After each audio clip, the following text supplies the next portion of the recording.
birthday week is over. Yes. And I want to thank you for an amazing second birthday that we've spent together. Yeah. Oh, thank you. We had a great time, I thought.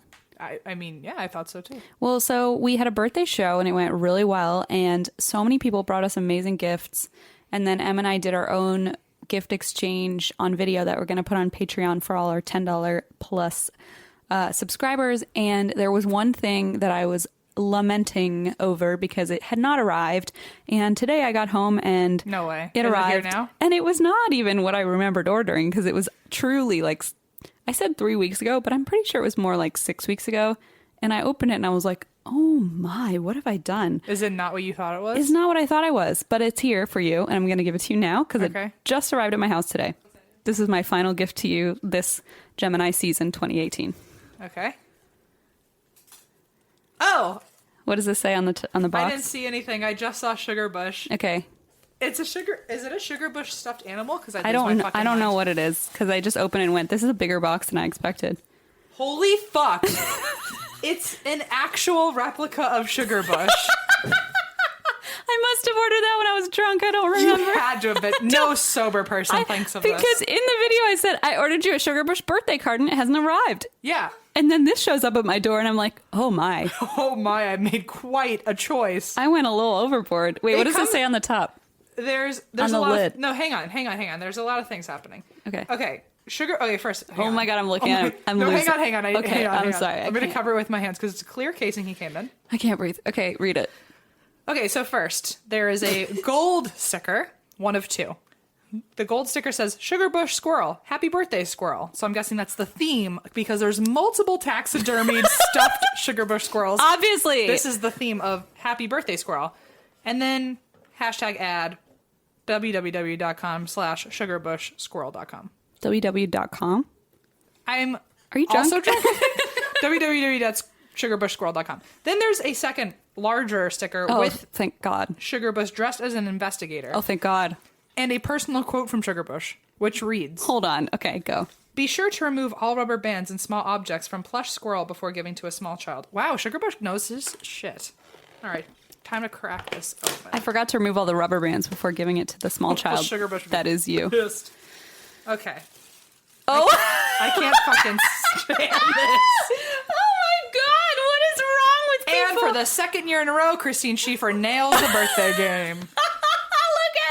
It's literally Sugar Bush dressed in a birthday hat with a robe, and he's holding a little bouquet of balloons. He has white Converse. He has a t-shirt that says Happy Birthday in sequins. It's the size of an actual squirrel. It's the size of a this real is squirrel. So alarming. And there's a note that came with it with Sugar Bush, real Sugar Bush, in the real Happy Birthday outfit, by the way. Oh, there it is. And it says, Sugar Bush Squirrel wishes you a happy birthday. And, excuse me, the paperclip is squirrel-shaped.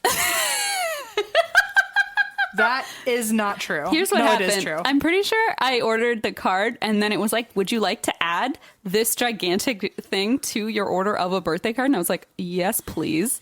I'm not kidding. I'm most impressed by the paperclip, I think. The paperclip's a nice novelty touch. That's a nice touch. Also, this card, I think you were supposed to write something Well, in but it. I just arrived here.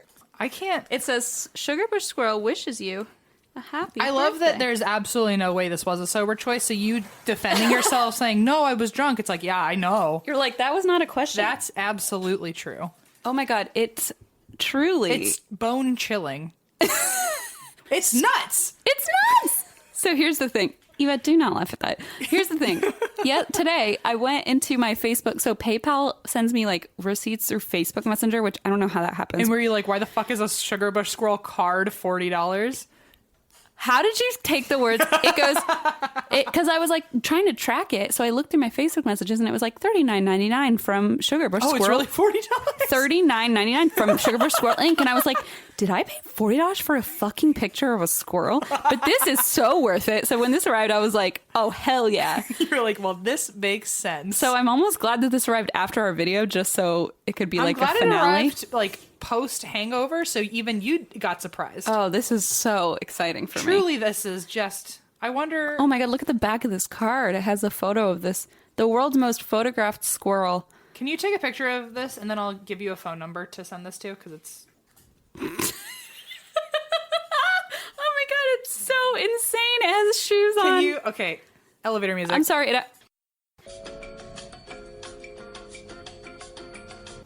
All right. Anyway, we're back. Anyway, Sugarbush is wearing Keds, not Converse. I'd just like to clarify. That makes it better. Way better.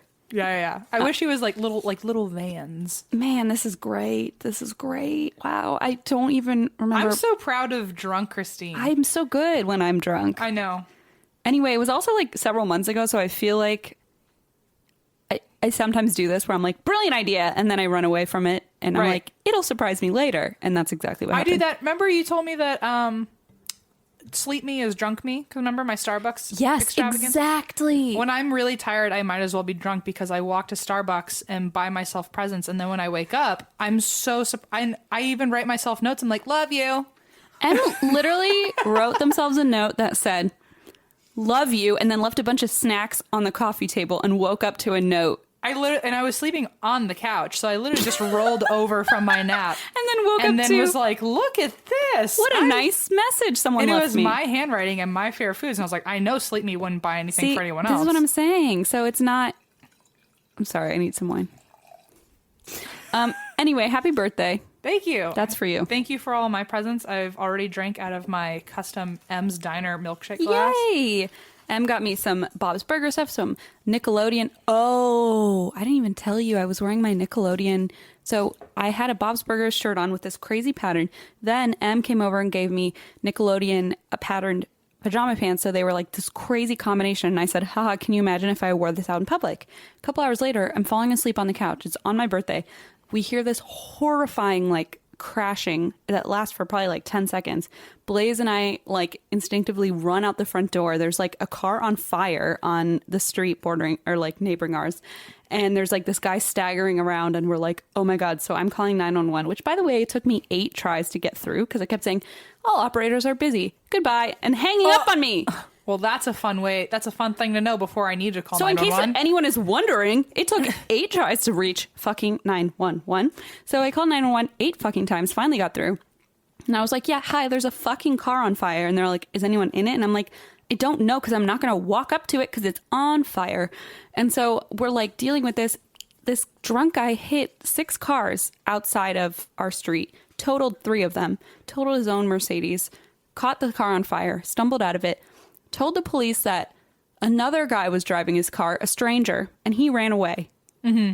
And we were like, what? So I'm obviously like eavesdropping on the conversation with the police. The police are like, put out your cigarette right now. And then like arrest him because he fucking did it. Anyway, I'm talking to my neighbor and I'm like, oh, it's so nice to like chat with you finally. And then I see her kind of glancing down and I'm like, I'm wearing the fucking Bob's Burgers and Nickelodeon. And I look so insane. Oh and I was like, it's my birthday. And they were like, what is wrong with her? Anyway. Meanwhile, Christine texted me in the middle of the night saying, oh yeah, I just called 911. And then I was texting her like, okay, what happened? I'm like, are you alive? And then I woke up the next morning and she hadn't texted me. And then come 10 o'clock that morning, I'm like, okay, I should probably start getting worried. And so I texted your brother and I was like, is Christine good? Because she cryptically told me that you didn't respond. No, I responded many times. Oh, I didn't see that. Well, I was like, Christine cryptically texted me, I had to call 911 last night and then has never gotten back to me. So is the house not on fire? The message was, I just called 911. Happy birthday, me. And then I just like stopped responding. I'm apologizing for that now. That's fine. How are you? Why are you drinking? Besides thinking I was dead for maybe a second. I'm drinking because I'm just very stressed about this whole month. That being said, actually, we are not going to be having a Facebook Live this month. Right. Because either I'm busy or Christine's busy. There's no overlapping weekend where we actually get to see each other this month. Right. But instead, next month, we have not asked Classic Kevin, but we're going to ask Classic Kevin to do 2... We're asking him right now. Hello? Are you listening? Hello? Fresh. We're asking Classic Kevin to do 2 stories for our Patreon page instead of the Patreon listener episode. So that will go out to everyone. Also, speaking of CK, we had our live show in Irvine this weekend. It was Eva's first show that she came to. Oh, thank God she was there. She and Christine pitched in and got me this awesome ice cream cake that was in the shape of a haunted house with ghosts on it. And a lot of people sent us amazing presents and gave us such nice presents. CK gave me CK sent from the UK a Captain America Build-A-Bear and named it Captain M. Erica. Which is just so precious. And then Priscilla gave me an infinity gauntlet that's also a can koozie. Like you can pour your drinks in it. And it's amazing. I have not stopped wearing it. Priscilla got me a wine glass and she said she couldn't bring it. And she was all distraught and she was like, it was supposed to be part of your gift and it got messed up because I wanted it to say I sent it out to get engraved to say hashtag I love lamp, but they sent it back and it said I love lump. Which is kind of better. I laughed so hard and she's like, oh no, should I have given it to you that way? And I was like, no, don't stress. Like, don't worry. But it was such a funny story. I was like, what a strange. But so many people came out. After our show, we wanted to meet everyone, so we ended up standing outside for like 2.5 hours with everyone. Oh, they sang us happy birthday. We got kicked out of Yard House. We got kicked out of Yard House because there was too many of you guys, so they were like, get out of here. So just thank you to everyone that came out to Irvine. Thank you to Eva for being our emotional backbone in the green room because I was having a shit show. Poor Eva. And the show was actually really fun. We're going to post the audio of that sometime soon. Also, we have some shows coming up. The June 17th show is sold out in Hollywood, but we have some East Coast shows coming up. We cannot announce all of the dates yet. All we know so far is DC. There are 2 other ones coming that you guys should get excited for, and we'll post the tickets soon. So keep up to date on our social media. Yes. Also, this episode is sponsored by Samantha S. Hi, Samantha S. I forgot to mention that earlier. So Sam, Samantha, Sammy, what do you... Mantha? Sammy Sweetheart. Sammy Sweetheart. This is for you. We love you. Also, what? Songfinch. Yeah. Your song. Yeah. Did you like it? Yeah. Okay, so I had a Songfinch song made for him because I was like, what a throwback to like our original sponsor. And also, it was, it's like real neat that like a year ago on our birthday, we like had just made our first Songfinch song and we were celebrating our birthday and we were like, well, what if like next year, like, can you imagine where we'll be next year? Like, maybe we'll have done like a live show, and we had no idea we would be doing one on our birthday. Yeah, I forgot about that. And so it was very touching that on our live show on our birthday, which we could have never dreamed of, you were playing a Songfinch song for me, and I did not know how to react. It was awful. I felt like I put you in a weird spot because I played the song at the beginning of the show when Em was already so fucking nervous. No, it gave me a second to like chill the fuck out. But also, I did not know Christine was going to play it. All I knew was just let go, let God. And she was like, something's going to happen. Just get on stage. Just shut up. Just shut up and let it happen. But it was really sweet. Apparently, Allison almost started crying. Yeah, Allison did say. And it was, God, it made me cry so many times that I had to watch it 6 times before the show to make sure I got it out of my system. Because they did such a good job.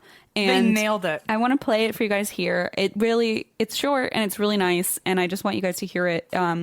It has a lot of like podcast references and like friendship references and Geo references.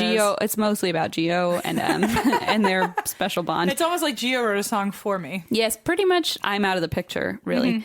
Mm-hmm. So here's the song, and Songfinch is again like, this isn't even sponsored, but they are an amazing company. And if you guys I think they still use the code Why We Drink, and it gets $20 off. So, you know, for Father's Day or anything, it's a really great gift idea. And I want you guys to hear it because I can't stop playing it. And I need everyone to hear it.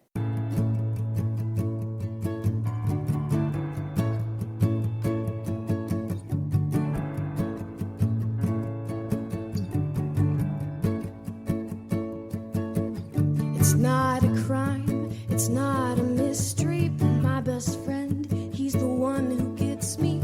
Although there is a slight chance it's only for my dog. Yeah, I wanna thank you for your ghost stories, and for all the things that we've been through. Yeah, I'd like to raise a glass, that's why we drink to you.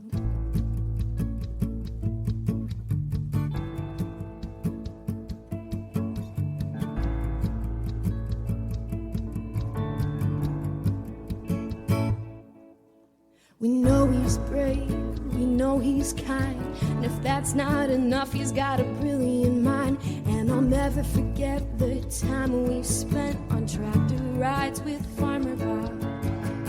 He'll be there when I say I do, to help me leave my comfort comfort zone too. Your Funkel emptied. I mention how much you love my dog. Yeah, I wanna thank you for your ghost stories, and for all the things that we've been through. Yeah, I'd like to raise a glass. That's why we drink to you.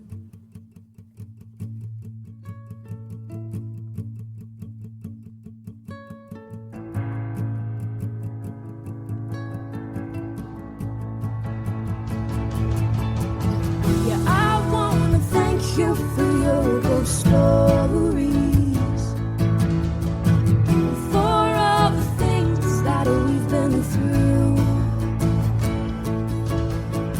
Yeah, I'd like to raise a glass, 'cause that's why we drink to you. That's why we drink to you. Okay, there it is. Best song. Thank you for that song. That was very, very sweet. Oh man, we've been talking a while. Sorry, y'all. Wow. That Let's- was expected. let's go. When is that not the case? A lot of us, including Em and me, spend hours in front of a computer at work, so we know that staring at a screen can get underline exhausting. Even if you've never heard of digital eye strain, chances DES. Sorry, as it's more commonly known in Said the Dr. Schiefer. medical field.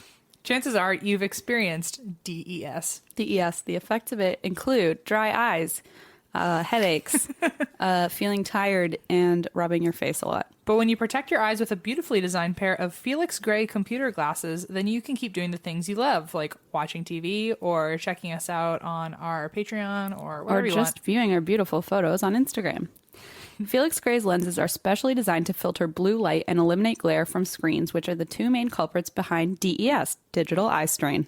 They have blue light filtering technology, which is embedded into the lenses, so they're effective without the telltale yellow tint or color distortion of other blue light filtering glasses. Felix Gray's frames are handcrafted from premium Italian acetate, which is the same material used by the biggest designer brands in the world. And they are super stylish.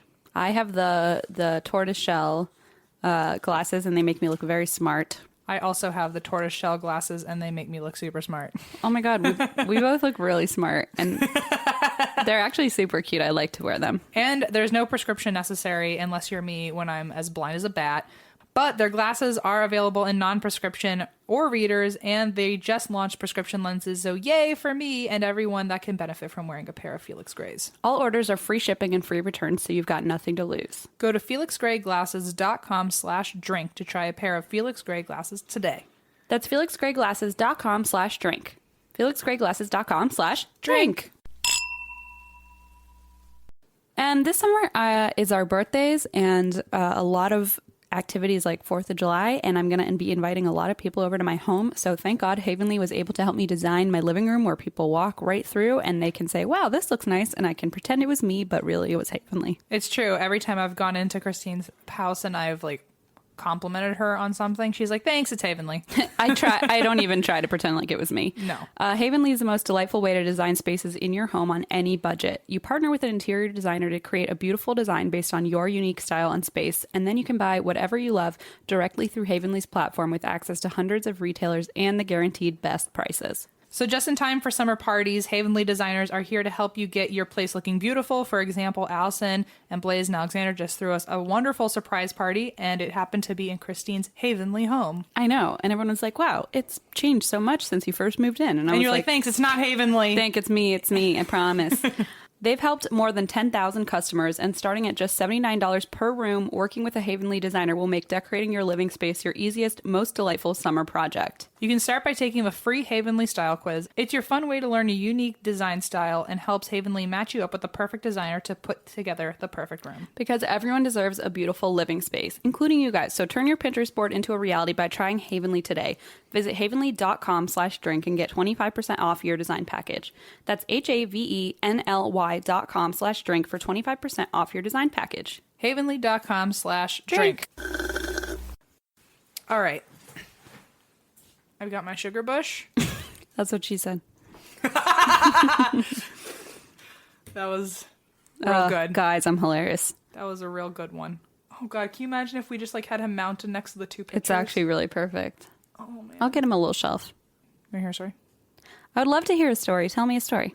Okay. For a second, I was going to be like, I don't have a story. Yeah, you seemed like you were hesitant. Yeah, and then I was like, that's not going to be funny. But I said it anyway. So, this comes from Yuma, Arizona, where it apparently does snow. We are very aware Oh my God, I of know. all of the emails. I get it. There's snow in Arizona. We get it. Sorry. We get it. Sorry. There's mountains. I know. English isn't Christine's first language. Neither is geography. So this is the Yuma Territorial Prison. Ooh. It sounds creepy. It is creepy. All right. It is the state's first prison. It was actually a prison before Arizona was even really a state. It was just territory, which is why it's a territorial prison. Got it. So it's older than Arizona. And the location was chosen to be a prison because it was one of the hottest parts of the desert. So no escape was even going to be worth it. So you'd be like in holes, like stranded in the desert, Yeah. like Shia LaBeouf. Like any movie with a desert theme. Yeah. Okay. Just stranded. I'm just thinking. Like 127 hours. Did you watch No, that? yeah. Where James Franco cuts his arm off? Yeah, but holes is more like you're stranded in the desert. Right, not in mountains. I hear you. Yeah. So in 1876, the first 7 inmates not only entered the jail, but beforehand were forced to build the jail. Oh, that's so mean. So they had to build their own cells. And then they were, I guess the people in charge of them were incredibly strict of how they built it. So as they were building it knowing that there was no way to get out. Oh, that's just mean. I would think if I were helping build the prison, I would build myself a little nook and cranny to get out. But they were super strict and like watched them rigorously. So they like anytime they thought about, making a little, Like some loose bricks or something. right, they like couldn't do it. Oh my. So they built it very sturdy. The jail itself only lasted 33 years. It held 3,069 prisoners. Jesus. Sorry, I got stumbled because I saw 69. I knew it. I was going to say. Okay, 3,069 prisoners, and only 29 of them were women. Wow. But also, 29 of them were women. Yeah. So, some bad bitches in Whoa. the 1900s. Watch your language. So, the main crime for people in this jail was grand larceny. Mm-hmm. But some of them were there for murder. Some of them were for, like, polygamy. Okay, but like what's grand larceny? Stealing. Okay. But, like, by a large Thievery. amount. Intense thievery. Like, I think it's like, what's it now? Like, $5,000 or more or something? Oh, really? Is it 5,000 or 500? Eva? Just Google grand larceny before I shoot myself in the mouth. Tell me. Shoot myself in the foot. Shoot myself in the mouth. What is wrong with me? You are in a really negative place I'm in today. a dark. Shoot myself in the foot. I think foot in the mouth. I know. Yeah. Yeah, I saw where it came from. It was just. I think you know me better than I do. Grand larceny? It's ranging between 1,000 and 5,000. Okay. Oh, okay. There's that. 1,000 and 5,000. That's not too bad. No. Oh, over a certain amount, and it varies.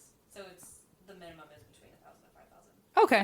Oh, okay. So just like a lot of money. You Okay. just have like a lot of money. Just Got like it, rent. got it. Like stealing rent. Stealing your monthly rent. Got it. So during those 33 years, 111 prisoners died. Oh.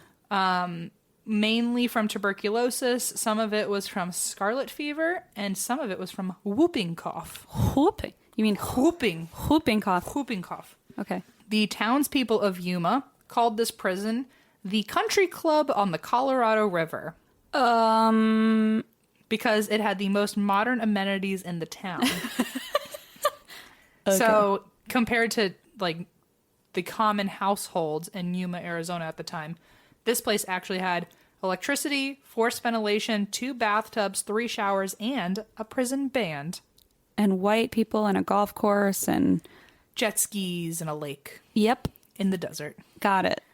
So prisoners were also able to take educational classes where they could learn to read, write, play instruments, and speak Spanish and or German. Oh, hey. So not only that, but more amenities included having regular medical attention and access to a good hospital. So like so far it seems like the place to be. I was going to say, this is It's really. like I'd commit grand larceny for that. I'd steal my rent for that. It's not so bad. They had a band and everything. A band, Wow. people got together and just Like jammed? strum some strings. Some like DMB covers? Yeah. You get it. You get it. Yeah. Hate Dave Matthews Band. I keep getting enemies through saying what I hate, so I should stop. Well, how do you feel about Jimmy Buffett? We already know about that. Jimmy Buffet? I'm making a lot of enemies on this podcast. So, also, this prison was the first public library in the territory, where they had over 2,000 books in the prison, which aided in the prisoners being able to learn to read, write, and speak different languages. But visitors could also come tour the prison and check out books. So it was like half prison, half library. So you're like, kids, let's go to the library. With some don't inmates. don't look to your left. Yeah. It's like, if they want the book, just give them the book. Just give them the book. Jesus, Just give that them the is book. wild. People that were not inmates thought it was great, but people that were inmates called it the hell hole. I mean, that sounds pretty much like a jail. Yeah, that's it's great. There's a jail with criminals stuck inside It's it. like, oh no, it's actually pretty fucking They bad. don't like it. So the cells were too small to accommodate the 6 people that were in each cell. Oh no. It was supposed to be for only 3, so it was doubled. Oh no. There were no bathrooms, just a bucket. Well, oh my god. So they had a fucking band, but no bathrooms They had either 2 showers and 3 bathtubs, or 3 showers and 2 bathtubs in the whole place. in the whole place. But that was considered modern amenities because at least it was relatively. At least you had the They opportunity. had like plumbing, quote unquote. right, but they didn't have toilets, which, by the way, I think is like the most important of all of them. Yeah, I don't give a shit if you're gonna wash my hair, but like, let me go to the let me- bathroom. Yes. Oh no. So there were bed bugs and roaches everywhere. There were also, because it was the desert, snakes and scorpions Yeah, fuck that. and pretty large spiders. There were probably tarantulas. Don't email me that tarantulas are not in Arizona, please.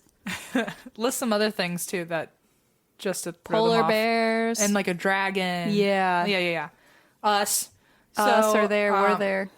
So the punishments, although it seemed like a great place to be for jail, the punishments were also considered humane for the time, especially because no executions ever took place in this prison. Oh, okay. So I'm like jumping on any good thing. you're like, oh, great, Good, great. good. I still want to be there. There's no toilets, but that's okay. Yeah, I don't die though. No. Unless from like unsanitary environments, which is another way people often die. Fair point. So the punishments were considered humane. However, these days they were not humane. Oh no. The prison was very strict. So if there was any, like even a whisper of fighting, gambling, failing to bathe, or making weapons, they would be punished. I like the whisper of like not bathing when there's 2 bathtubs. Hold on. How can you be punished for that? You just get punished. But you can't bathe. It's like, oh, you literally can't bathe, but you're supposedly thinking about not bathing. There's no toilets, but someone's whispering that you smell bad? That's really fucking unfair. So they were super, super strict. And the rule breakers would be locked in the very humane strap iron cage. In the very humane dark cell, which is a very humane solitary This confinement. is actually upsetting me for some Do you know reason. what a strap iron cage looks like? Eva. Do I? Why are you asking her? Yeah, do you know what it looks I like? think so. Is it the thing with the boop boop? No, am I wrong? You threw me with the beep boop. It's just like a very, very almost closed off iron box. But because you can kind of see through it, it's considered a cage. You've been there? Eva's been there? Eva, you find out now? Eva has a picture of her Wow, and the behind full circle ends, doesn't it? bars. Also, are the Sanderson sisters on your shirt? What's Love it. that? God damn it. Just a reminder that Christine's never seen Hocus Pocus. All right. I'm so tired of everyone. You're so tired of it? Maybe you're so tired you'll watch it. I'm never going to watch it now because everyone's so mad at me about it. Christine, but you would love it. Yeah, but I'm mad because everyone keeps yelling at me about it. Well, they deserve to. Okay. Exactly. I'm never going to understand her Did shit. you just think 3 random women? No, Like I Sex and the assume City that's what minus 1? I assumed that's what it was from, but I wasn't going to bring it up because I knew everyone was going to bitch at me about It it. kind of does look like Sex and the City. It looks like Samantha. You're the one who isn't there? came up with that, not me. Anyway. Okay, what is it? A what? That's what it looks like? Yeah. That's a strap. What? So that is in the middle of solitary confinement. Oh no. Huh? Okay. I got it. So it's a literal fucking cage. It's a literal cage in a dark cellar. okay. Literally called the dark cellar. Cute. And the whole cellar itself was 10 by 10 feet, You were stripped down to your underwear, sometimes if you were lucky. Most of the times you were stripped entirely naked, and your legs were shackled to 2 separate ring bolts. So your legs are spread eagle. Or if they were being nice, you could walk around and they would just have you attached to a ball and chain in the cage in the cell. Oh my God. While housed in the dark cell, the prisoners were only given 1 meal a day, which was bread and water. The only light that came into the area was from 1 vent in the ceiling, and after dark, the place was pitch black. Oh. And you would be there indefinitely. Oh, So, God. prisoners also swear that in that vent with the light, the guards would purposely put scorpions and snakes down the vent shaft. No. To drop on top of them in the pitch black. Can you imagine finally falling asleep in a fucking Okay, I'm gonna die. Also, you're not going to the bathroom except on yourself and then sleeping in the puddle of it. And then snakes and scorpions are climbing on you because the guards think it's funny. It's like the worst kind of fear factor. Yeah. So, there are prisoner records that say that scorpions and snakes would crawl over them while they were trying to sleep in the dark cell. God, what a nightmare. And then many of those reports also say, I know that the guards are purposely putting them down the vents because I can hear them laughing outside. But to be fair to the guards potentially, a lot of people went insane in there. For good reason. However, maybe they went insane and then they started hearing laughing and things like that or feeling things on them.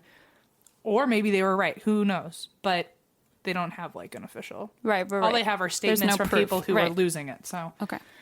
There's also Cell 14, where a prisoner, John Ryan, stayed in the early 1900s, and his crime was, quote, against nature, so probably sexual being deviance. Gay? It could have been homosexuality, it could have been assaulting women, or assaulting men, or assaulting children. Well, okay. One of those is okay, the rest are not. A sexual deviance of the time. Sure.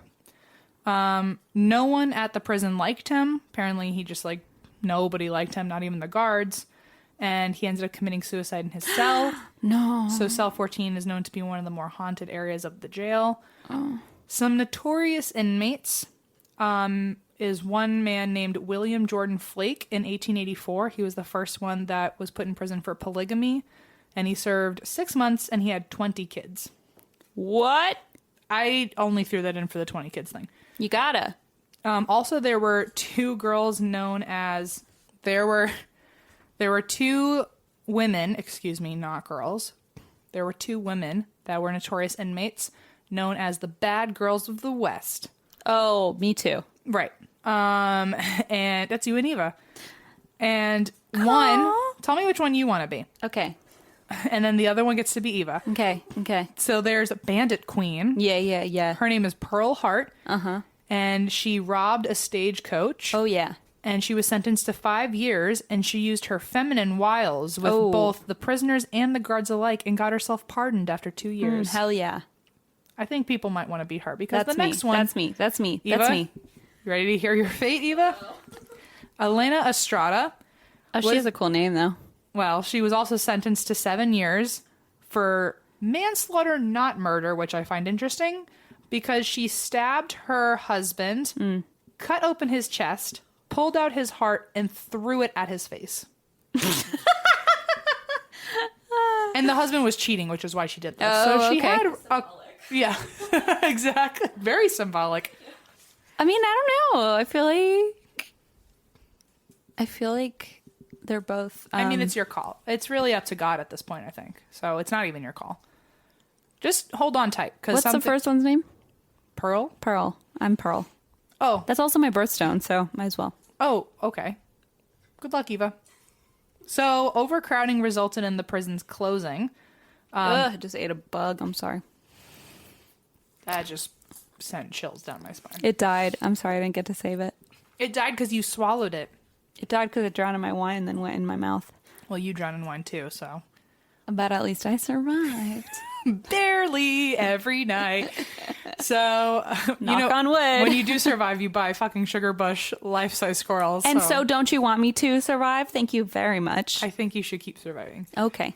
Okay, so overcrowding was the reason why the prison closed, obviously, because it had been overcrowded since the beginning. They had like double the people, right, in the cells. And then for them to think that overcrowding was a problem years later must have meant it was like 10 It was people actually per a cell. problem, right? So convicts ended up getting employed to build the next jail too. So just like how they built this jail. Fuck. So they just like took them out and then moved them. It's basically like free labor. Like you tell them you're going to pay them, you Right. don't pay them, and then you trap them in the thing they built. Oh. And so they built a new facility in Florence, Arizona, Yeah. and the last inmate was transferred to that jail in 1909. So Oh, wow, a long as time of ago. So 33 years the whole jail was open. So after 1909, from 1910 to 1914, the former prison was now a high school. So like students could literally say that their school was Wait, a prison. are you serious? Yeah. So they had a homeroom inside a fucking jail cell. And it was the Yuma High School, and their sports team was called the Criminals. No, listen, this is an emo kid's dream. Like, I'm inside. Why isn't this a Fall Out Boy song? It probably is. I'm inside a jail cell at home. Homeroom is a jail Go cell. Criminals! Man, it really is. Homeroom is a jail I cell. wonder what their colors were, like blood red and No, like they were orange. Duh, like a Oh, right. fucking prison jumpsuit. jailbird stripes. So hobos and drifters after the school closed after 4 years, which means like there's a set of people who are freshmen to seniors that were like there for the full But 4 that's years. it. But It was that's 4 it. years? Yeah. Oh my God. From 1910 to 1914. So then They tried. And then they were like, this is too much. So then after they closed it, after one full They were like- graduating class, They were like, Vice keeps showing up and trying to make documentaries about our fucking high school. after that, hobos and drifters moved into the building, and then homeless families also joined the hobos and drifters once the Great Depression happened, and they couldn't afford to live yeah. in their houses anymore. So everyone started taking up cells to live in there. Damn. Now only the cells, the main gate, and the tower remain, as Eva can vouch per her trip there.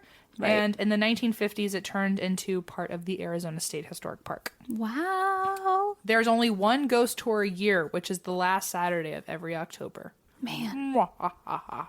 Let's go.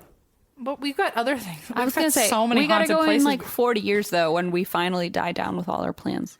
Yes. Okay. Okay. Write that down. Okay, Eva. Eva, write that down. All right. So for the ghosts, which, by the way, actually, I'm not going to tell you yet. I'm just going to say you're going to have quite a journey with this one. Okay. It's going to be like a spiritual one, a philosophical Gonna one. have an awakening. I got You're it. going to have like this moment for an awakening. Okay, so it's reported by park rangers and staff members, because now this is also is it a store or a tour? How does it work, Eva? You were there. You kind of walk yourself through. Okay, like a self. A self-guided tour? Is there like a gift shop or something? You know, I feel like I would have remembered a gift shop because I love me a gift shop, and I don't think there was. I love me a prison gift shop. Eva loves me a gift shop. I mean, hello, Alcatraz. I only buy things in gift shops, so I get it. Well, so I don't know if is still a gift shop. Maybe only during the tour or something. You know, I think you can, because I actually have on my trunk a Yuma sticker. It's like a Okay. Yuma prison or something like that. So it might not be like a prison gift store. It might be like a historical state park gift store. And I think, yeah. Okay, that might be it. Oh, because it's in the park. Yeah, that makes sense. Yeah. We trust you, Eva. I don't, but M does. So reported by the park rangers and the staff members, there's a lot of stories, especially in the dark cell. Oh, no. In the dark cell, you get a sense of being stared at. You feel incredibly uncomfortable, and something definitely doesn't want you in there. You can hear people crying from different corners. So if you stand in one corner, you'll hear it on the other side of the room, and then you'll walk over and you'll hear it from where you were standing.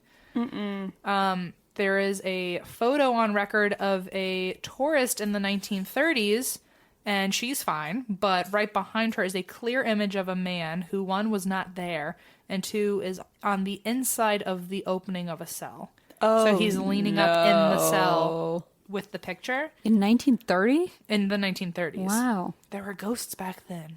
But they had photos back then? Like a heart, like The intense like photos. the intense like you had ones. to pay money for like that you had to shit. stand there for 10 minutes. So the Right. exposure There's no wouldn't- portrait mode. Right, they had to cover the cap for the light to not fuck it up. Oh, right. There's no puppy filter. You couldn't retake it. Yeah, Yeah, sure. it was like a one and done kind of thing. Got it. So, also in this cell, the cell where the man was leaning up in the picture. Yeah. That cell has since been walled up because so many people kept What? reporting a man standing in there. Jesus. It was also where the clinically insane prisoners were housed before they got moved to other facilities. And people will often hear clapping, laughing, and screaming and wailing, which is like its own version of a scream. I'm going to be honest. That's a terrible combination. All of the above. Laughing and wailing. Laughing, clapping, and wailing. So people used to hear those in that area, and then if they were by themselves or took a picture, they would see a man standing there. There was a writer from the magazine Arizona Highways, which, wow, sounds like the most boring fucking magazine. Love that. No, I'm a subscriber. Of the highways. Yep. Arizona forget? Highway specifically. AZ Ways. So Listen, I do their crossword every month. it's like, which interstate connects to this area? Like, I don't even know how to make that boring of a crossword. Okay. I like to imagine that maybe it's a little spicier than I think it Oh, is. it's so spicy. Em, you don't even know. The highways, they're so good. You gotta check them out. Em, you gotta know. Spicy highways. Listen, you gotta know what rest stops are at which intersections. That's fair. Actually, that's a good point. Thank you. I mean, I always just thought I'd look at a map. No, that's lame. Map doesn't give you. Eva, can you see if Arizona Highways is still a legitimate magazine? Arizona Highways gives you the star rating of each rest stop and hot dog stand. Is that true? That we should Yes, just call that Yelp it is now. accurate. Contest winners and Fire fire restrictions. Wow, Arizona Highways does not fuck around. Oh, On newsstands now. so it is. It is a real thing. Hashtag ad. Hashtag Arizona, please sponsor us. Can you imagine if, like, in a couple days or in a couple weeks, you hear us talking about Arizona Highways during an ad? Oh, I will shout a lot. We'll be like, yeah, guys, this is really fucking I happening. will shout so. Let's make a fake ad if they don't. I want to advertise You know, them. Christine, when we're on our road trips, and you know we love them, We love a road trip. sometimes I really just need to crack open a big old magazine of Arizona Highways. If you use our promo code azhighways.com / don't drink when you're driving. / don't / don't drink and drive. Oh no, help me. We're sorry. We're sorry. So, a writer from the magazine, our favorite, AZ Ways, wanted to spend 2 days and nights in the dark cell. By the way, if this is the material Arizona Highways is actually writing Me about, too. I'm fucking down. This sounds like some BuzzFeed Unsolved shit. I'm in. He wanted to do an investigative overnight stay for 48 hours in the dark cell and wanted to be treated as an inmate. Oh my god. Okay, Arizona Highways just got fucking dark. Also, like, print journalism is not dead and they are adapting. Thank you very much. They requested to be chained by the feet. Okay, no, this is aggressive. And with nothing but bread and water to eat and drink for 48 hours in the dark cell. Listen, I applauded them at the beginning, and now this is getting a little too much for me. They also had people put a heavy blanket over the only light source so that they would stay in the dark. And then for the started entire dropping time. scorpions on top of them. Oh, I don't think they requested that. I don't think Arizona Highways is that dark. Thank God. They have like a limit. Thank God. So- Someone has to. So the staff did all this, like, totally, and obviously she was like guarded in case something bad was going to happen. Within only a few hours, she was already screaming for help, claiming that someone was in the cell with her, and nobody was. But she remembers them pacing back and forth in the room with her and hearing their feet shuffling I just across got the floor. major creeps. The offices and the museums, they have also experienced a couple things. So specifically, items from the store will move around on their own. So like they'll restock themselves or like reorganize themselves. Oh, that's nice. The lights will turn on and off. Things will fly off the shelves. Coins from the register in the gift shop will fly into the air and land back in the drawer perfectly. Oh, like little nice. Olympic coins. And in cell 14, there is well, this is the one where the guy committed suicide. Right, sure. Cell 14. The sexual deviant. Yes. Apparently, whenever you're in there, there is always an ice cold air, no matter what the temperature is, only a couple feet away. There is a man in the room with you. You can hear him heavy breathing. Oh. You can hear him shivering. Oh my God. You can hear shackles behind you. And when you leave, someone knocks on the other side of the door. I have major creeps right now. Also, the door will open and close itself, and a woman is heard singing in the visitors area right outside. So they think that the woman singing might be one of the family members that was there during the Great Depression. Whoa. Oh, because when the homeless people were living there. Because, a bunch of families were staying there. Right. Also, which I think is creepy, you can hear ambient sounds of a cafeteria getting louder and louder until you look in the room and there's nothing in there. Ew. Which my dad and my stepmom have had this happen a lot of times. Their house is like bananas haunted. Really? Like, I'm afraid to sleep there. In Virginia? Yeah. Like, when I used to have to, when I was a kid growing up, I had to like stay like certain weekends with them, or like I remember every Wednesday night I had to sleep at their house.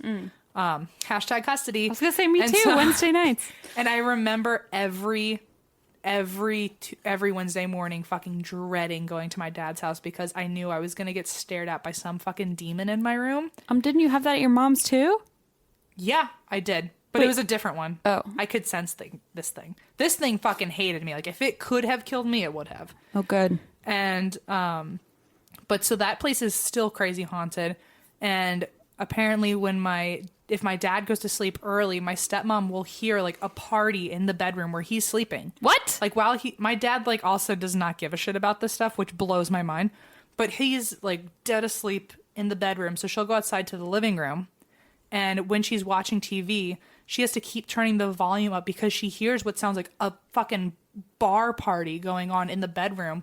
And when she decides to finally turn the TV off, or like the volume is all the way up, she'll turn it off and walk into the room to tell him like she's assuming that he's like playing music or watching TV or something. She'll go in, it's pitch black, he's out cold. That's actually and all the sounds will go away. absolutely terrifying. It like just wants her in that room. Like it's just trying to get her attention. I would never sleep in there ever again. Ugh, just thinking about that place. I fucking hate that house. So, love you, Dad. Hashtag divorce. Ha ha ha. Ha ha ha. That's the curse. That's the curse. Good times. See, it's like when you're a child of divorce, it's like, do I really care that my parents got divorced? Or No. like, am I more scared that there No. are ghosts in two houses Right. now? I don't give a shit. It's just like now I have to be in two scary ass houses. It's like one haunted house was enough, but Yeah. Jesus. Okay.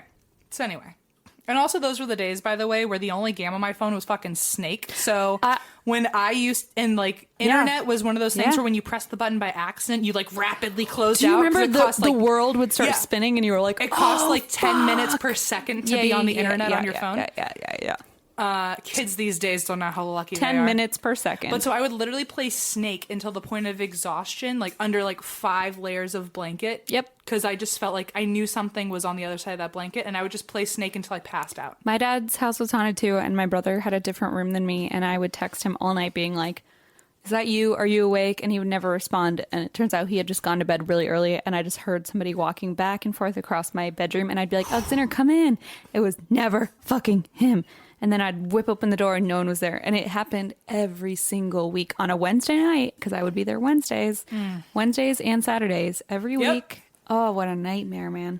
Ugh, it was just And my the brother worst. never heard anything. And my dad would always be like, it's okay, Mr. Chatfield's friendly. And I'm like, I don't give a shit. He's walking around and scaring the shit out of me. My ex, I was with her for several years, and she was very sensitive to that stuff too. And it didn't like me. It hated her. Right. And like it would wait until I fell asleep and really just like annoy the shit out of her. Oh, God. Like she would hear like heavy boots like dragging in my room where we're sleeping. And like apparently as hard as she would try to wake me up, I like would not wake up. Like it made me sleep deeper, so she would have to deal with it alone. It's so gross. Anyway, okay, so ambient sounds of a cafeteria. Okay, sure. There was a cafeteria. Also, like I said, coins in the register, how they would like land back in the register by themselves. Chris Angel. Sometimes they would also move themselves around into different categories. Oh, that's just mean. Making a mess everywhere. They would also throw themselves out of the register and on the floor just to piss you off. But then when you turned around to like go walk over and start picking them up, they were already put back neatly. Oh, okay. That's kind of nice. It was like just fucking with you, I guess. And then also the bills were never touched. Oh, so just the coins. Yeah. Interesting. One of these spirits is not a prisoner, but was a little girl, according to a medium who's gone there. And she is a family member that also died there in the 1930s. Apparently, she's very attracted to people who wear red because that was the color that her mom wore. Oh, honey. She is known to pinch, poke, and touch people with her icy cold, bony fingers. Okay. All of a sudden, she's not so cute. She was cute for a fucking second. Managers will have conversations with their employees that are in other rooms, so they're shouting to each other. And when the manager goes to talk to the employee face to face, there's nobody in the room. What? They were just talking to someone, and then all of a sudden they're gone. What the fuck? You'll also hear muffled conversations in empty rooms. Witnesses see things out of the corners of their eyes. Feet feel like they're on fire when they're walking through certain parts of the jail. And also, people will hear band music, guitar strums, people applauding, and the sound of dancing on a stage. Okay. So, I'm going to get back to that. Just remember that. Remember the band thing. Got it. So, the EVPs that have been recorded in this place, someone said, "What is your name?" And the EVP caught Isabella. Oh. So they looked back through the 29 women on the roster, and there's a woman named Isabella Washington who was in jail for a year after throwing her baby over a bridge. There's another EVP that as soon as you walk into the dark cell, it says hi. Mm-mm. There's another one when you walk into the dark cell, it says get out. Mm-mm. When another person said, "What's your name?" and the EVP caught Frank Leslie. And Frank Leslie was actually a person that was incarcerated there for murdering Billy the Kid. Shut up. And he apparently haunts the place. Holy shit. You will also hear weird, excited breathing and laughter. Like, Oh, okay. I was Like about that. to say like this, and then I was like, nobody wants to hear that, and then M did it anyway. sorry. There's also EVPs that say, "I hate her." Me too. For people like talking like about the investigators in the room with them. Oh, okay. So EVPs will catch "I hate her" talking about the investigator. Look at them, like as if there's multiples talking They're to like each other. chatting, yeah. Like there's multiples talking to each other. "I hate her." Look at them. Quick, hide. Throw a rock at them. No! Who's in charge here? Go get her. Nope. And then another one, when being questioned, said, "Enough already." Another one has said, "Evil bitch." Oh, fuck. That's real bad. Someone has said, an investigator said, "Is Riley here?" which was the name of one of the inmates. And the EVP caught, "This is Riley." There's also EVPs of "I'll kill you," "Back off." And when an investigator named Carol came into the room, there's an EVP saying, "Carol just walked in." The spirit box, which by the way, Christine got me one for my birthday. Oh, yeah, happy birthday. And I've played with it already. And it's Wait, what? mucho Seriously? fun. No, we're supposed to play with it. Well, I should have kept it here then, huh? Yeah, you should have showed it to me. I've Okay. never used one before. Okay, we'll bring it back. Okay, we'll make a Patreon video. There are spirit box voices that have said, "I'm lonely." And when walking towards the dark cell, the spirit box said, "Don't go into there." Uh-oh. People have also seen a shadow, and then right away an EVP was caught of someone laughing. There was a sound in real time that didn't, like, it just sounded like a bang or like a snap or something. And the investigators didn't know what it was, but when they played it back, it was actually an EVP saying, "I'm coming." But it was like powerful enough that they heard something in real life and couldn't figure out what it said. Wow. Also, an investigator with a tongue piercing was on the tour, and EVPs caught, "Look at her tongue, crazy freak."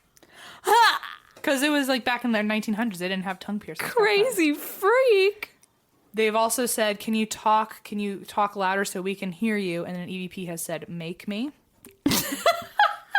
And then there has been a woman reportedly seen after EVPs have been caught on audio. Like there's been a phantom woman standing in the corner of the dark cell, staring up at the ceiling. Oh, okay. I don't like that. So, that all being said, who is your favorite ghostly guy? Ghostly guy?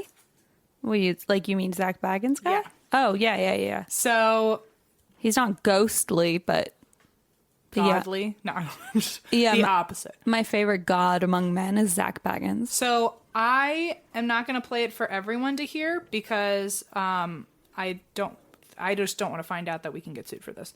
But what I did look up, it's on YouTube, and it is called Ghost Adventures Hellhole Prison Performing Prison Band. So Eva might have to delete this, is what you're saying.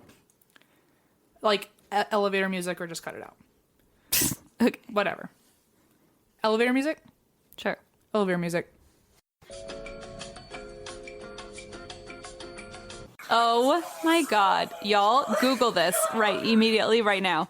Google Ghost Adventures Hellhole Prison Performing Prison Band, because I have never been so entertained by anything in my entire goddamn life. I thought Christine would get a kick out of just how dramatic it is. Oh, I cannot handle it.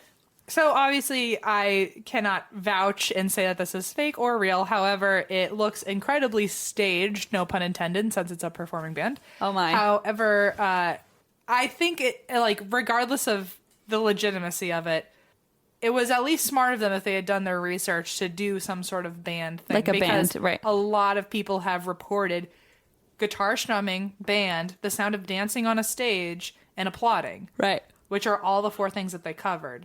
Right. And so supposedly, because a stage is still there, you can hear someone dancing, or if you provoke them and ask for a show, they'll tap dance for you. You'll hear, well, to other people's actual stories.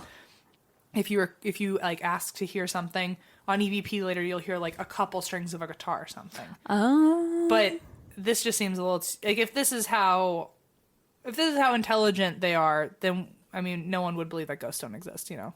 So I don't know if I believe that that's real. But it's hilarious. But it's still very dramatic. It's very Zach Baggins. You guys need to go see Zach Baggins do that. So I thought Christine would like that. That was great. That was a fucking cherry on top of that story, I'll tell you what. Good. So that's the Yuma Territorial Prison. Yuma Territorial Prison? Yeah. Wow. Guys, the FabFitFun Summer Box is finally here. It's a seasonal subscription box for anyone to discover new products for a life well lived. FabFitFun delivers a box of full-size fashion, beauty, home, fitness, and wellness products 4 times a year for just $49.99 a box. I got my summer box recently, and actually, it came on my birthday, actually, and I forced everyone to sit down and watch me open it as if it were a gift from someone. It was a gift. It was from FabFitFun. It was a gift from FabFitFun via me, and it felt really exciting to open. Guys, they're full-size products. There's no samples of anything, and a fantastic value. A lot of these products are, like, their individual value is more than the entire cost of the box. So, for example, the Foreo Luna Fofo retail value is $89, and it's a brand new Foreo product that just launched. It's a sort of face cleanser, and it kind of is able to pinpoint exactly what your skin issues might be, and it's able to tailor your skin regimen to your skin type, and it is just really cutting edge and really cool. And that alone is $89, so it's worth more than the whole box itself. The total retail value of the summer box is over $320, but you don't have to pay that much money at all. No. Basically, this summer box includes that Foreo Luna scrub brush I was talking about, Kula Face Sport SPF 50 White Tea Moisturizer, a Pier 1 Marble Ring Dish, which is really beautiful. And then there's a number of other things that you might get, like a Summer and Rose beach towel or a Or makeup case. my favorite. Yeah, what's your favorite? The Sex Kitten eyeliner. Duh! I mean, come on. Tardiest Pro eyeshadow palette and Sex Kitten eyeliner. When would I not wear that? Always you would wear it. They also have Hawaiian Black Lava Body Caviar, or you can pick the De-Stress Muscle Gel, which actually I use, and it is lovely. Oh, man. It's like, what's that stuff? Bengay, but it's like nice and it smells really good. Oh. It makes your muscles really relaxed. Anyway, go to FabFitFun.com to sign up and start getting the box for a life well lived. Use promo code DRINK to get $10 off your first box. That's over $200 for only $39.99. Go to FabFitFun.com, use our code DRINK, and get $10 off your first FabFitFun box. So, ready for a story? Yeah. So, I got an email today, actually, from Paula from Brazil.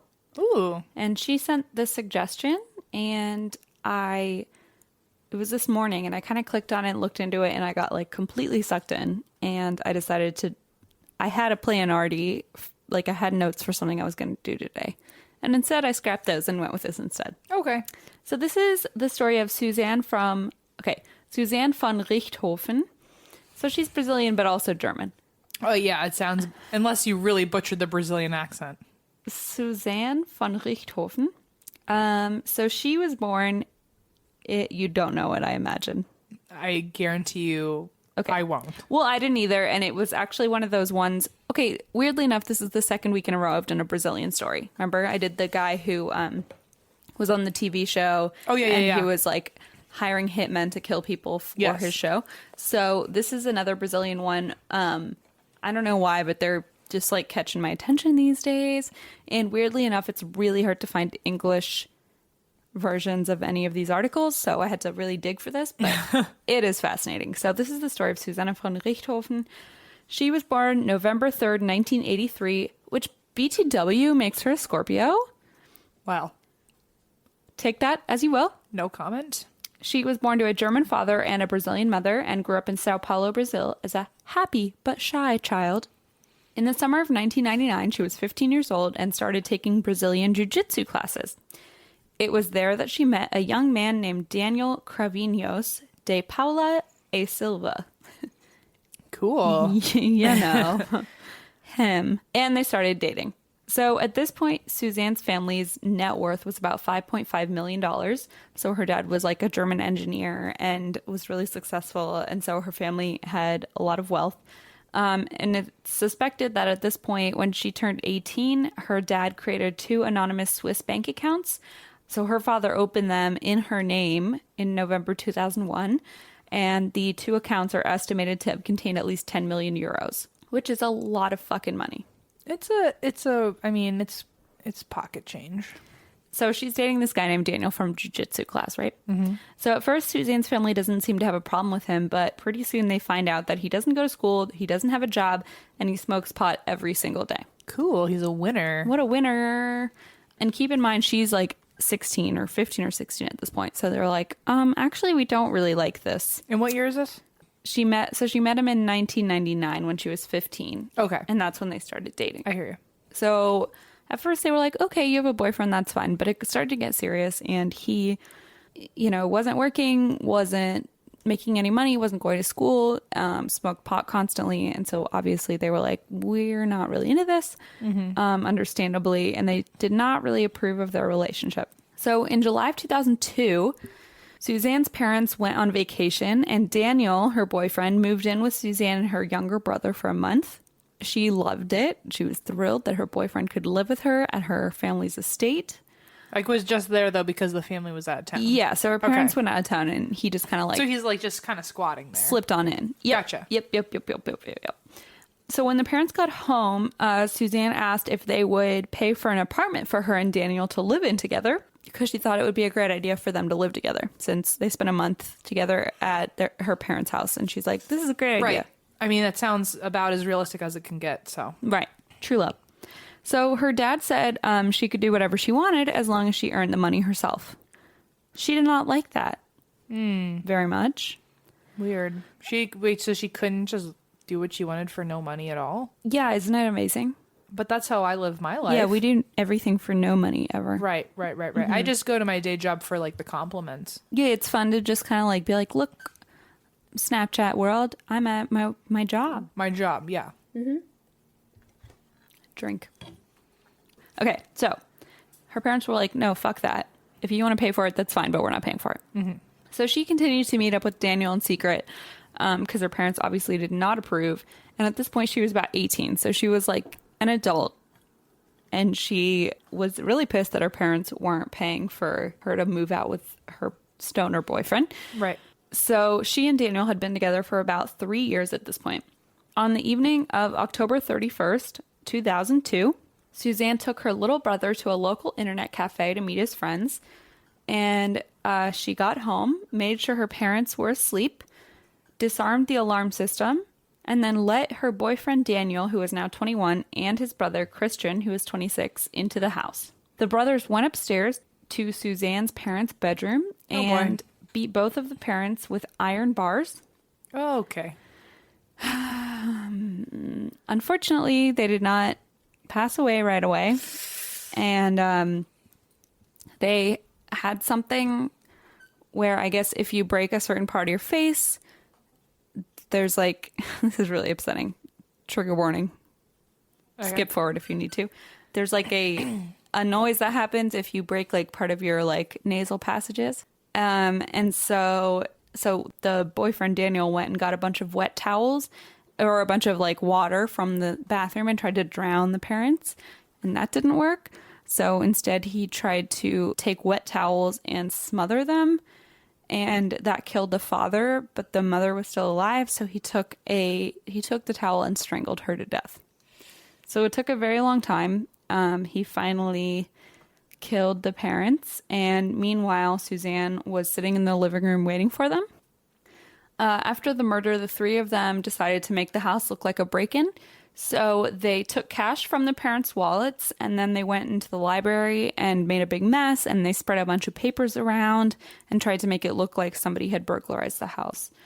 Next, Suzanne and Daniel headed to a motel, while Christian, the older brother, stopped at a fast food restaurant to get snacks. Yeah, I mean, you're always hungry after a night like that. After you fucking murder people, right? Yeah. That makes me think, like, how many times have I been in a McDonald's and, like, just standing next to, like... And they're just, like... someone that might have just come from doing that. Yeah, they're like, I'm so hungry because I just fucking drowned someone with a towel. Even I were just talking about this. Like, not... Like, they say, like, you probably walk by, like, 6 murderers in your life. Right. But, like, also, like, statistically, even if that's true, not all of them were intentional murders. Like, something really horrible could have happened and they, like, killed someone by accident. Well, or they could have been doing it to protect someone or themselves, you know? And you don't even think about, like, the people you walk past who didn't murder someone, but who, like... domestically abuse someone, or who like fucking hurt their kids, or who even I were talking right before that we started recording, but like I wonder how many people we walk by where like we were almost the victim. Oh fuck. And like a murderer, like you just passed his test to like not be the person he goes after. And the fascinating thing is like hearing about when the Golden State Killer was arrested, because so many people came forward and were like, I knew that guy, or like I met that guy, and I was like, fuck you, and blew him off. Yeah. Like I was this close to being the victim, but I, somehow avoided it. Like so many people came forward like, oh yeah, that guy fucking creeped on me too. It's just horrifying. Yep. Anyway. Yeah. So basically he stopped at a fast food restaurant. I don't know. Where'd he go? Wendy's? No, probably not. He probably went to somewhere horrible. I don't want to say anything because now I'm going to offend everyone. Me either, but something that's just covered in grease and is cheap. Del Taco. Oh. I love me a Del Taco, but... Covered in grease and cheap? Yeah. I mean, that's most things, really. We could still stay pretty ambiguous with that description. Jack in the Box. Okay, but... Not Tim Hortons. No, anything but Tim Hortons. Yeah, no. So basically, the next morning... So he stopped at a fast food restaurant, got them food. The next morning... Suzanne and Daniel picked up her little brother Andreas so it was 3 a.m. So the next morning, basically, she picked up her brother at the internet cafe that she had dropped him off at 3 a.m. He was still palling around. How old is this kid? Like 16. Like they were like, oh, hang out with your friends on a Saturday night. I like how they still were at the internet cafe. When I was 16, if someone said you get until 3 a.m., I was like at Waffle House. I was passed out in a field. Man, I was at Waffle House. I mean, I was either at Waffle House or me and my friends were passed out in a field, or we were vice versa. Listen, I have no explanation for this. I think probably what happened is she was like, I'll pick you up soon, and then fucking forgot about him or picked him up later, because it seemed like she dropped him off at like 10 p.m. and was like, I'll be back. He's like, I don't like the internet this much. I literally think he was like 15. Like he wasn't that old, and I'm pretty sure they just dropped him off and then fucking forgot about him or some shit. So they picked him up at 3 a.m. and were like, whoops, sorry. Picked him up and then got home and quote unquote discovered the murder of their parents. Oh shit. So this poor fucking kid. Like they drove the kid to the house knowing that he was going to be forever traumatized. Oh yeah. They got there, called the police, said, oh my God, look what we found. The investigators showed up, obviously investigated everything, but they were doubtful that the crime was a burglary, like it was presented, especially when they noticed that the alarm had been turned off. And the mess in the house looked forced. For example, the papers that they had taken from the library were spread out in like a very like even way, as if they had like taken a pile of papers and kind of whoosh them outward. So it looks like really forced. And Suzanne herself seemed extremely calm and collected. So the day after her parents were murdered, Suzanne and Daniel were actually found swimming together in the family pool, joking around and like flirting and having fun in the pool. And hours after her parents' burial, she went out to celebrate her 19th birthday with her friends and went crazy and got drunk. So they were like, something's going on here. So investigators began to focus on Suzanne and her boyfriend and started tailing them. So Christian, who was her boyfriend's older brother, who was 26, 10 hours after the murder, bought a motorcycle in cash. He spent $3,200 in cash, paying with $100 bills. Okay. So what I'm hearing is all of these people are not actually really strategic at all. They're not smooth. No. They're not smooth. No. So he spent over $3,000 in cash on a motorcycle 10 hours after Right. the parents were murdered. Yes. So he was arrested. So it was a few days after the murder. He was arrested and he confessed pretty much immediately. And so then his brother Daniel and Suzanne herself were arrested as well, and she confessed to the murder as well. So Suzanne was released in May 2005 and awaited her trial for about a year while under house arrest. So she was at home, but she had to wait about a year for the trial to begin. Like home at mommy and daddy's estate? Or like Yeah. home like the place that she now had to pay for on her No, own? like home. Like what she always knew. Oh, like, great. Like home, That's nice. millionaire home. Yep. Gotcha. So as for the motive, it was suspected that Suzanne wanted to be free to be with Daniel while, of course, having access to her parents' enormous fortune. Right. And at the time of their death, they found out later that the parents' wealth was estimated to be about $17 million. Woo! Yeah, which, because they didn't even know about like the 10 million in the Swiss bank accounts and stuff. So like it was about 5 million, they thought, but then they kind of looked into it and realized, oh no, they're worth like $17 million. Jeez. And all of that money would go to Suzanne because she was the oldest sibling if they were to pass away. So that was like the clear motive. On June 5th, 2006, Suzanne and the Cravinhos brothers, so that's Daniel and his brother Christian, were put on trial. All three of them were put on trial in Sao Paulo for what is the equivalent of first-degree murder in Brazilian law. At the trial, Suzanne blamed Daniel for everything, saying he manipulated her into murdering her parents, while the brothers said they only did it because she wanted them to. So it was kind of a stalemate at that point. At the trial, Daniel claimed that Suzanne was physically violated by her father, but not only did her younger brother Andreas deny the claim, but she herself was like, no, that's not true. Oh. So he tried to throw it out there as like a... Like trying to like save them with a reason. Yeah, like create like some sort of backstory. And she was like, no, that didn't happen. It's like, okay, save yourself, buddy. Like Yeah. if you're trying to get through this. Yeah, so she was like, no, that didn't happen. The defense also tried to argue that the Richthofen parents were alcoholics, but the autopsy ended up detecting 0 alcohol in their bodies. So that was also a lose-lose argument. The prosecutor, however, called Suzanne the mastermind of the crime, called for 50 years of imprisonment for all 3 of the defendants, and he actually described Suzanne as the personification of the evil blonde. Which I don't know how to feel about that. I don't know. The evil blonde. So the Brazilian public was absolutely transfixed by the story, mostly because if you think about it, there's like this upper class, like beautiful blonde girl who was like well behaved. She did ballet. She spoke 3 languages. She had money. And then she fucking was like the mastermind behind this heinous, like cruel crime. Right. So the public was like absolutely fascinated by this. On July 26, 2006, Suzanne was sentenced to 40 years in prison for the murder of her parents. Daniel, her boyfriend, got the same sentence, and his brother Christian was sentenced to 38 years for conspiracy. Even though he went and killed the parents with his brother. So who knows? I guess it wasn't premeditated as much with him. Sure. I'm not sure. Also, I feel like he had to have like some sort of there was a loose screw in him for it to be like, oh, I'm willing to put my whole life and career and future on the For line my brother's girlfriend's parents. Yeah, agreed. It's like, Not that there's not a you must really love your brother. yeah, not that there's not a screw loose, or like you must love violence or something like there. Right. It is not that there's not a screw loose to the young girl or young woman who wants to murder her parents, obviously, but like you're so far detached. You're Like so detached. You have reason to be like, it's not really like worth it in the cards for me. he's just like, no, I'm not gonna profit from this? Right. Like, I mean, I guess he bought a motorcycle, so I guess. Unless they agreed, yeah. Like, But I guess they told him like he could get cash out of it because he bought that motorcycle. Right. But like that seems like a big leap. If she's doing it for love, it seems like a big leap for the brother-in-law or whatever to kill your not even in-laws, kill your brother's girlfriend's parents, and we'll give you a motorcycle. It's like, why don't you just work for a year 100%. and you'll get a motorcycle? 100%. And he got 38 years in prison instead of 40, so it's not like he got off easy. Right. So as of May 2016, Suzanne is in custody in a women's prison outside Sao Paulo.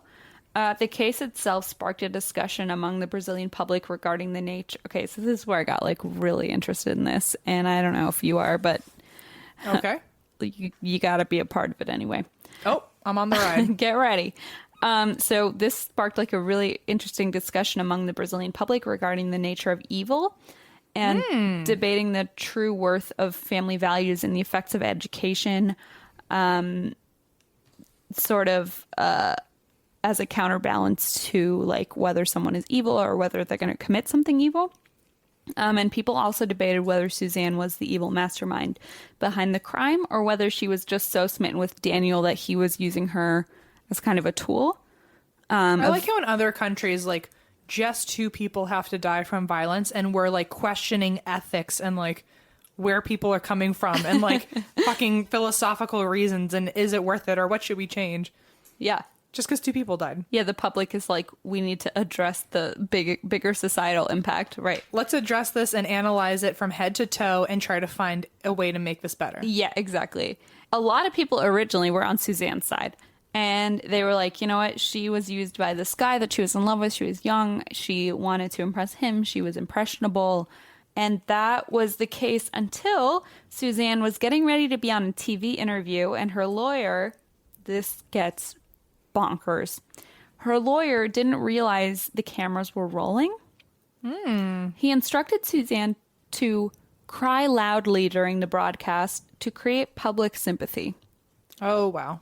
So was her lawyer Robert Durst? Yes. Probably.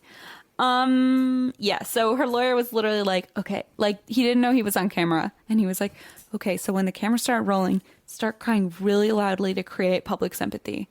And it all got on camera, and people were like, what the fuck? He had to tell her to cry about her parents' murder. So that obviously was not a good look. And then, moreover, in court, Suzanne was like super cool, like cool as a cucumber, like didn't give a fuck. And the Carvinhos brothers, Daniel and Christian, cried pretty much through the whole trial. Like they couldn't stop themselves. They were so overwhelmed and like crying the whole time. And at one point, apparently she started laughing during the trial. And so she was just not a good look for right. getting herself off scot-free. So people, this is where my like, I studied philosophy in undergrad for a while, and this is where my like philosophy brain comes in. So people have analyzed Suzanne through the lens of Hannah Arendt's theory of the banality of evil, which is actually part of what my mother wrote her PhD dissertation on. So I got to text her and pretend like I was really smart through my podcast. And I was like, hey, Mom, let's talk about the banality of evil. And she's like, what the fuck are you doing? And I was like, it's a podcast thing. And she was like, oh, God. But I will say, so Hannah... Renata, use your PhD for my podcast. Renata, Dr. Renata, get it together. Are you so proud? She was like, I guess I should enjoy this. So Hannah Arendt has this theory on the banality of evil, which is like questioning whether doing something evil inherently makes you evil, or whether like a good person can do something evil without them being an evil person. Okay. So I just got really into that whole theory, and a lot of people, and again, like Brazil being all philosophical about this whole thing, I thought was fascinating because that's so not the American. Like applying an issue that's actually happening to the world to like a 19th century like philosophical or a 20th century like philosophical standpoint. Yeah, no. So I thought that was really interesting. So in 2002, speaking of a good person doing something evil, due to good behavior, Suzanne was allowed temporary departure from jail on Mother's Day. Oh, yippee. Because I guess in Brazil, you get to have the day off on Mother's Day from jail. And they said they don't discriminate against people who murdered their parents on Mother's or Father's Day. You mean she gets to have Mother's Day off even though her mother doesn't because she killed her mother? Mm-hmm. Okay. I was reading it, like, trying to understand, and it was like, well, there's no law saying if you kill your mother, you can't have Mother's Day off, so they had to let her have Mother's Day off, even though she killed her mother. Right. It just blew my mind. And I like researched that, and I found another great example of a woman named Anna Carolina Yatoba who murdered her stepdaughter and was also allowed Mother's Day off, even though she murdered her fucking stepdaughter, because it's just the law that you can have Mother's and Father's Day off in Brazil. It's just like a law, and they don't have like a specific exception. They should probably Start that? change that up. So in 2014, the media so after the Mother's Day thing, people kind of like forgot about it and moved on. But in 2014, the media checked back in with Suzanne. And guess what? She had some fun developments. Mm-hmm. What happened? So it turns out that during her 12 years in prison, she had become an evangelical, first of all. Oh, Christ. She had stopped fighting for her inheritance in an effort to reconnect with her brother. Good. To be like, sorry about killing mom and dad. Oops. Oopsies, I don't need that $12 million anymore now that I'm in jail for 40 years. Call it even? But let's just like shake on it and place categories again. Yeah. But here's the thing. I miss bananagrams with you. Oh, I do too. But here's the thing. If she had gotten like out of jail on good behavior or whatever, the Swiss bank accounts that were in her name, she would have had $10 million to her name when she was released. Just keep that in mind. Like, if she were able to get released even after 40 years, but like typically if she were to get out early on parole, she would have gotten that 10 million plus to her name for herself. And her brother the whole time was trying to like sue for half of it because he's out there living with no parents and no sister. And no money. And no money, and he's younger. And like he's trying to get the money and she's fighting him on it. So she finally stopped fighting for the money. In September, it gets weirder, by the way. In September of 2014, she gets married to a woman in the jail. That's not weird. That's fine. It is? Yes. For a woman to marry another woman. It is? Sometimes. I mean, I don't actually really agree with it. Wait, I don't understand. Happy Pride. Oh my God, I'm sweating so much. This is so confusing for my straight deeply brain. Catholic brain. No. So point is, she got married. It gets so fucking weird. Just buckle up, okay? Okay. So now she's gay. Yeah, sure. Okay. And that's the least weird thing of anything that happens. Okay, good. Yeah. So she marries a woman. Okay, sure. She decides to move from her evangelical wing, because apparently that's a thing, to the married cell, which is also a thing. So she can sleep with her wife at night, like sleep in the same bed. And there are 8 other couples. So there are 9 couples that live in this married cell together. 18 people in one cell. Yeah. That's called like Jersey Shore. Yeah, it's a reality horrible. show. Holy shit, write that down, Eva. The Real Housewives of Brazil. Oh my God. The Real House Convicts. The real jailbirds. The real jailbirds of Brazil. Oh my God, write that The real down. lesbian jailbirds of Brazil. Oh my God. TRLGJBOB. Oh my God. I'm in it. I'm on it. Producer credit. So she's like, I'm going to move in with her and stay in this thing. Suzanne is now happily married to her wife, Sandra, who is serving 27 years for the kidnapping of a businesswoman and for her role in the death of a small child who was kidnapped and murdered in 2006 after a ransom went unpaid. So that's great. Sandra had previously actually already been married in jail to a woman named Elisa Matsunaga, another famous inmate. What's the most evangelical thing I've ever heard? Divorcing a lesbian to marry another. This is a TLC show if I ever fucking heard one. She was married to this woman who was in prison for killing and dismembering her husband in 2012. So, woof. So much drama. Suzanne worked in the prison garment factory with the two of them, and they developed a love triangle leading Suzanne and Elisa to break up no, not Suzanne and Elisa. God damn it. Sandra and Elisa to break up so that Sandra would go be with... I think if I was in a love triangle, and the person I'm competing against has murdered their family, I think I'm just going to bow out. To be fair, they all murdered their family. Okay, that's fair. That's fair. They're even. Okay. The other one murdered her husband. The other one dismembered him. The other one murdered a small child. Like, they're all pretty fucked up. Right, okay. What? This is like Orange is the New Black, but like Brazil style. Yeah. I don't even know how to phrase that. Brazil is the new evangelical gay church of murderers. Yep, that's the most succinct way. Yep, that's it. So they worked together. Then it was a love triangle. Then Sandra was like, no, I want to be with Suzanne. And then guess what? Suzanne she actually turned down parole in order to stay in prison with her new wife. Well, if that's not love. She had the chance at parole. And there were articles being like, she's going to get paroled and get out early. No, she decided after like 20 years, I don't want to get out. I want to stay in prison in my weird married cell with Sandra, who murdered her. You know what? I think we all wish we had a love like that. It's quite a love indeed.